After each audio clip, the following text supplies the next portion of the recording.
എല്ലാവർക്കും ഇന്നത്തെ വീഡിയോയിലേക്ക് സ്വാഗതം. ഇതിപ്പോൾ രാവിലെ ബ്രേക്ക്ഫാസ്റ്റ് ഉണ്ടാക്കുന്ന തിരക്കില്ല. ഇന്ന് സ്കൂളുള്ള ഒരു ദിവസമാണ്. അപ്പോൾ ഇന്ന് രാവിലെ ഉണ്ടാക്കുന്നത് ദോശയും ചിക്കൻ കറിയാണ്. ദോശ ഉണ്ടാക്കുന്നത് മിഞ്ഞാന്നത്തെ വീഡിയോയിൽ ഞാൻ കാണിച്ചു തന്നെ തവിട് കളയാത്ത പച്ചരിയില്ലേ, ചുവന്ന പച്ചരി വെച്ചിട്ടാണ് ഈ ദോശ ഉണ്ടാക്കിയത്. ഈ വീഡിയോയിൽ കാണുന്നതിനെക്കാട്ടിലും നല്ല കളറുണ്ട് ഈ ദോശക്ക്, പക്ഷെ വീഡിയോയിൽ അത്ര കളറ് കാണുന്നില്ല. നിങ്ങൾ അടുത്ത ഇങ്ങനത്തെ അരി കിട്ടുന്ന സ്ഥലം ഉണ്ടെങ്കിൽ വാങ്ങിയിട്ട് ഉണ്ടാക്കി നോക്ക്. നല്ല ടേസ്റ്റ്, നല്ല സോഫ്റ്റാണ്. എത്ര സമയം കഴിഞ്ഞാലും ഈ ദോശ നല്ല സോഫ്റ്റായിട്ട് തന്നെ ഉണ്ടാവും. പിന്നെ നല്ല ഹെൽത്തിയും ആയില്ല. അപ്പോൾ ഒന്ന് ട്രൈ ചെയ്ത് നോക്ക് വാങ്ങിയിട്ട്. അപ്പോൾ അതാ ദോശ റെഡിയായി. ഇതിൻ്റെ കൂടെ ചിക്കൻ കുറുമക്കറി ഉണ്ടായിരുന്നു, അതും കൂട്ടി കഴിച്ചു. സാധാരണ നമ്മൾ ദോശ ഇടുന്ന പച്ചരിനെക്കാട്ടിലും വില കുറച്ചധികമാണ്. കുറച്ചല്ല, അതിനെക്കാട്ടിലും നല്ല മാറ്റമുണ്ട് ഈ അരിക്ക്. അപ്പോൾ അതാ മക്കളെല്ലാം സ്കൂളിലേക്ക് പോയി. ഇനി ലഞ്ചിന് എന്ത് ഉണ്ടാക്കുമെന്ന് വിചാരിച്ച് ഇങ്ങനെ ഇരിക്കുന്ന സമയത്താണ് ഉമ്മ ഒരു ബോട്ടിൽ നിറയെ ഉപ്പിലിട്ട മാങ്ങ കൊണ്ടു തന്നത്. ഒരു വലിയ ബോട്ടിൽ നിറച്ചുണ്ട്. ഞാനത് ഒരു ഭരണിയിലേക്ക് മാറ്റിയിട്ട് കുറച്ചവിടെ മാറ്റി വെച്ച്. ഇത് മറ്റേ കട്ട് ചെയ്യാത്ത മുതുമ മാങ്ങ ഉപ്പിലിട്ടതാണ്. കുറേ മാസം മുന്നേ ഇട്ട് വെച്ചതാണ്. ഇത് ഇവിടെ പിടിച്ച മാങ്ങ തന്നെയാണ്. ഇവിടെ മാങ്ങ സീസൺ ആകുമ്പോൾ ഉമ്മാക്ക് ഇതുപോലെ കുറേ മാങ്ങ ഉപ്പിലിട്ട് വെക്കും, അച്ചാറുണ്ടാക്കി വെക്കും. അങ്ങനെ എനിക്ക് വലിയ ഇഷ്ടമൊന്നുമല്ല ഈ ഉപ്പിലിട്ട മാങ്ങ അച്ചാറും. മക്കൾ ഓരോരോ സമയത്ത് ഓരോരോ മൂട് പോലെ എടുത്തിട്ട് ഓരോന്ന് കഴിക്കും. അപ്പോൾ അതാ ഇതെല്ലാം റെഡിയാക്കി. ഇനി വേഗം ലഞ്ച് ഉണ്ടാക്കണം. അതിന് വേണ്ടിയിട്ട് ചോറ് ഗ്യാസിൽ വെച്ചു.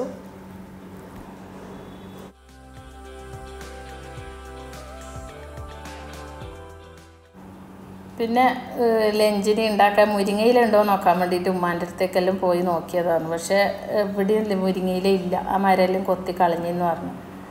അങ്ങനെ പിന്നെ കുറച്ച് കറിവേപ്പിലയും പറിച്ച് വീട്ടിലേക്ക് വന്നു. നമ്മളിവിടെ കറിവേപ്പില വീടിൻ്റെ 4 ഭാഗത്തും ഉണ്ട്. നല്ല ഇലയൊന്നും ആയി കിട്ടൂല, എല്ലാം ഒരു ജാതി കുത്തു വീണതെല്ലാം. ചിലത് നല്ലതുണ്ടാവും.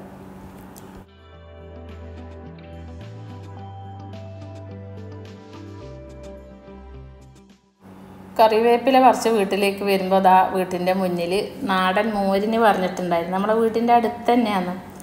അവർ ഇവിടെ മോര് കൊണ്ടുവച്ചിട്ട് പോയിനി. അങ്ങനെ അതാ നാടൻ മോരാണ്. പിന്നെ വേഗം തന്നെ കറി ഉണ്ടാക്കി. ഫിഷ് മുളക് കറി ഉണ്ടാക്കി. മാലാൻ ഈ മീൻ നമ്മൾ അടുത്തുനിന്ന് തന്നെ കട്ട് ചെയ്ത് ക്ലീൻ ചെയ്തിട്ട് വാങ്ങുന്നതാണ്. അവരിങ്ങനെ കട്ട് ചെയ്തിട്ട് കൊണ്ടുതരും. അതുകൊണ്ട് എളുപ്പത്തിൽ വേഗം കറി ഉണ്ടാക്കി. മീൻ മുളക് കറി വെക്കുന്നത്, മീൻ മാങ്ങാക്കറി എല്ലാം ഞാൻ എൻ്റെ ചാനലിൽ അപ്ലോഡ് ചെയ്തതാണ്. അതുകൊണ്ടാണ് റെസിപ്പികളൊന്നും പറയാത്തത്. പിന്നെ മിഞ്ഞാന്നത്തെ വീഡിയോ കാണിച്ച ആ വഴുതനങ്ങ പറിച്ചു കൊണ്ടുവന്നിട്ട് അത് ഒന്ന് വറുത്തു. വഴുതനങ്ങ വറുക്കുമ്പോൾ ഞാനിപ്പം കുറച്ച് മുളക് പൊടി ഇടും, ലാസ്റ്റ് കുറച്ച് തേങ്ങയും ഇടും. പിന്നെ ആദ്യം കടുക് പൊട്ടുന്ന സമയത്ത് ചെറിയ ജീരകവും കൂടി ഇടും. അത് രണ്ടും പൊട്ടിയിട്ടാണ് വഴുതനങ്ങ ഇട്ട് കൊടുക്കൽ. അപ്പോൾ അതാ ഇതും റെഡിയായി. പിന്നെ ഞാൻ ഇതിൽ നിന്ന് ഒരു മാങ്ങ എടുത്തിട്ട് തേങ്ങയും വെളുത്തുള്ളിയും കുഞ്ഞുള്ളി കറിവേപ്പിലയെല്ലാം ഇട്ടിട്ട് ഒരു ചമ്മന്തി ഉണ്ടാക്കി. ഉണക്കമുളകെല്ലാം ഇട്ടിട്ടുള്ള ചമ്മന്തി. പിന്നെ പപ്പടം പൊരിച്ചതും. ഇതാണ് ഇന്നത്തെ ലഞ്ച്.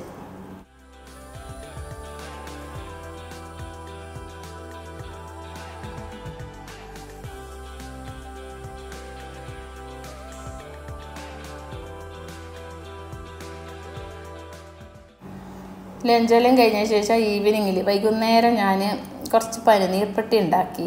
നെയ്യിൽ അണ്ടിപ്പരിപ്പും മുന്തിരിയും വറുത്തിട്ട് അതിലേക്ക് മുട്ട ഒഴിച്ച് ആവശ്യത്തിനുള്ള പഞ്ചസാര ഇട്ട് ലാസ്റ്റ് കുറച്ച് ഏലക്കായ്പ്പൊടി ഇട്ടിട്ട് ഒന്ന് വറുത്തെടുത്തിട്ട് ഇതാണ് പനീർപ്പെട്ടിയുടെ മുട്ടയുടെ പണ്ടം.